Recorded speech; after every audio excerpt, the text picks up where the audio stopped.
welcome to A6 News. This is Priya. Hastinapuram division పరిధిలోని భవిష్య international స్కూల్లో మంగళవారం కాగ్నిటా ఫెస్ట్ ప్రోగ్రాం ఘనంగా నిర్వహించారు. నేటి బాలలే రేపటి భావిభారత పౌరులు. విద్యార్థులు సృజనాత్మకంగా ఆలోచన విధానం, ప్రశ్నించే తత్వం, వారిలో ఉన్న నైపుణ్యాన్ని వెలికి తీయడం కాగ్నిటా ఫెస్ట్ ముఖ్య ఉద్దేశ్యమని శ్రీ భవిష్య ఇంటర్నేషనల్ స్కూల్ హస్తినాపురం దేవకమ్మ తోట సిబిఎస్ఈ బ్రాంచ్ ప్రిన్సిపాల్ మమతారెడ్డి అన్నారు. ఈ మేరకు హస్తినాపురంలోని Shri Bhavishya international school కాగ్నిటా pest 2025 నిర్వహించిన వేడుకల్లో ప్రిన్సిపాల్ మమతారెడ్డి మాట్లాడారు. డిసెంబర్ 19 నుండి డిసెంబర్ 24 వరకు నిర్వహించిన కాగ్నిటా ఫెస్ట్ ముఖ్య అతిథిగా Shri Bhavishya international school chairman Telukuntla Srinivas Reddy హాజరై ప్రారంభించారని తెలిపారు.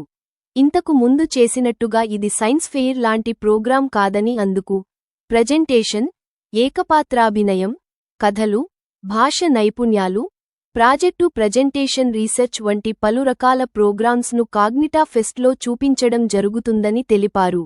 పిల్లలు ఏమి నేర్చుకున్నారు దానికి వారి ఆలోచన జత చేసి చెప్పడం జరుగుతుందని, పిల్లల నైపుణ్యాలు వారు నేర్చుకున్న విషయాలను ప్రజెంటేషన్ రూపంలో ఇవ్వడం జరుగుతుందని తెలిపారు.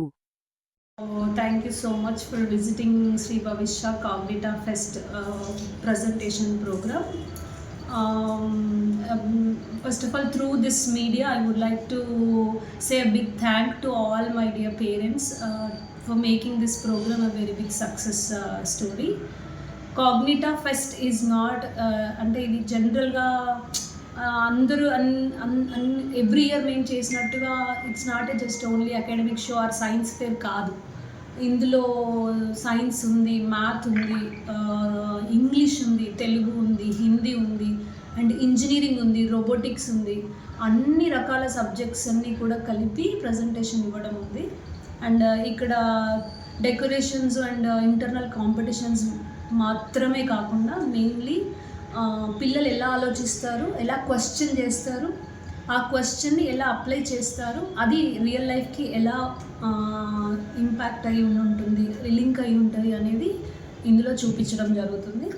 సో ఈ ప్రోగ్రామ్ అందులో మీరు ఎక్కడైతే చూసారో ప్రజెంటేషన్సే కానివ్వండి, ఏకపాత్ర అభినయాలే కానివ్వండి, నెక్స్ట్ స్కిట్సే కానివ్వండి, లాంగ్వేజ్ ప్రోగ్రామ్సే కానివ్వండి, ప్రాజెక్ట్ ప్రజెంటేషన్స్, రీసెర్చే కానివ్వండి, ఏదైనా కూడా వాళ్ళు ఏం నేర్చుకున్నారో దానికి వాళ్ళ థాట్స్ యాడ్ చేసి చెప్తారు. It's not that only script ఇచ్చి మగ్గప్ చేయించటం లాంటిది కాకుండా. So it's a good programme. Whereas ఈ నవ్వేడేస్ అన్ని స్కూల్స్లో మేము దీన్ని పక్కకు పెట్టేసి ఓన్లీ పబ్లిసిటీ బేస్లో కల్చరల్ ప్రోగ్రామ్స్ ఎక్కువ చేయటం జరుగుతుంది. So we felt that is not the right thing. సో అందుకని పిల్లలు ఏం నేర్చుకున్నారో దానికి మించి వాళ్ళు ఎక్కువ మెయిన్లీ ఇంటర్నెట్ త్రూ నేర్చుకున్న వాటిని కూడా యాడ్ చేసి వాళ్ళ ప్రజెంటేషన్ ఇచ్చేలాగా మేము ప్రోగ్రామ్ డిజైన్ చేసాము. సో అరౌండ్ 1260 స్టూడెంట్స్ ఉన్నారు. 1260 స్టూడెంట్స్ ఎవ్రీ ప్రాజెక్ట్ వాళ్ళు ప్రజెంటేషన్ ఇవ్వడం జరిగింది. ఆల్మోస్ట్ 2500 పేరెంట్స్ విజిటింగ్ జరిగింది. So a big success story. It's just because of the management and even children effort and teachers. The best team is my team. Every year conduct చేస్తారా programme? Every alternate years conduct చేస్తాం. ఎన్ని years నుంచి conduct చేస్తున్నారండి? ఇది దాదాపు 9th year ఇది. Okay. ఈ programme ఇది చేయాలి అని అంటే ముందే ఇయర్ బిగినింగ్లోనే డిసైడ్ చేసుకోవాలి. ఎవరెవరు ఏమేం చేయాలి అన్నది ముందు నుంచే ప్లాన్లో ఉండాలి. అది కరిక్యులంలో ప్లాన్లో ఉండి చేస్తేనే అవుతుంది. ఒక 1 month ముందు డిసైడ్ చేసుకుంటే అయ్యేది కాదు ఇది.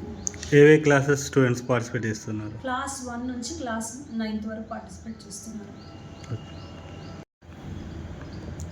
మాట్లాడిందా? స్టార్ట్ అయిందా? మీరు కట్ చేసుకుంటారు కదా.